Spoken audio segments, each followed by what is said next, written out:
et bienvenue aux ateliers Coco Bohème, je suis ravie de vous retrouver pour une nouvelle vidéo. Alors aujourd'hui je vous propose de réaliser un marque-page en origami avec les papiers de chez Adeline Clan.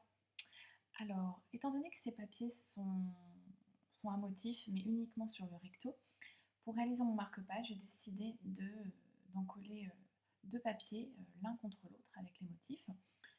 J'avais trouvé ces petits papiers super mignons au salon Marie-Claire Idé l'année dernière et j'en avais toujours pas fait quelque chose. C'était bien dommage de les laisser dans un tiroir. Donc ces papiers mesurent 15 par 15 cm et pour réaliser mon marque-page, j'ai besoin uniquement d'un petit carré de 7 par 7 cm. Donc ce qui nous fait un peu moins de 3 pouces. 3 pouces à la découpe. Bon, moi je suis restée sur 3 pouces.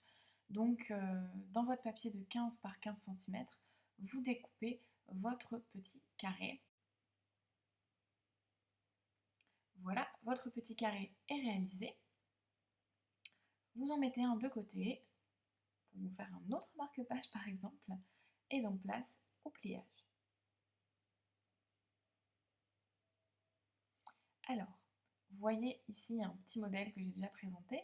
Alors la première étape, vous allez plier votre carré en deux comme ceci, en marquant bien à chaque fois les plis. C'est vraiment important. Surtout que là, on a doublé le papier, ce qui n'est pas gênant pour ce modèle-là, mais bien insister sur les plis.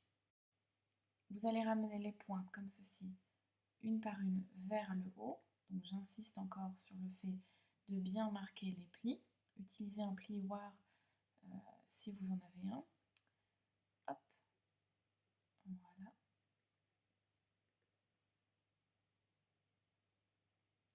Puis on rouvre le pliage et maintenant c'est la pointe du papier, la pointe du dessus que l'on vient rabattre tout simplement comme ceci. On replie dans un autre sens les deux petites pointes des côtés vers la pointe centrale. C'est vraiment un jeu d'enfant. J'ai simplement eu envie de tester l'origami. Ça faisait bien longtemps que j'en avais pas fait. Pour un projet vraiment hyper simple et surtout un projet utile. Un marque-page, on en a toujours besoin d'un.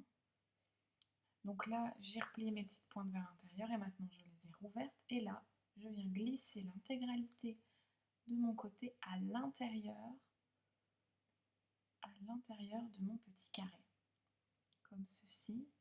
Et hop, voilà. Vous pouvez mettre votre doigt à l'intérieur pour vraiment bien glisser la pointe. Et encore une fois, bien appuyer pour réaliser votre marque-page.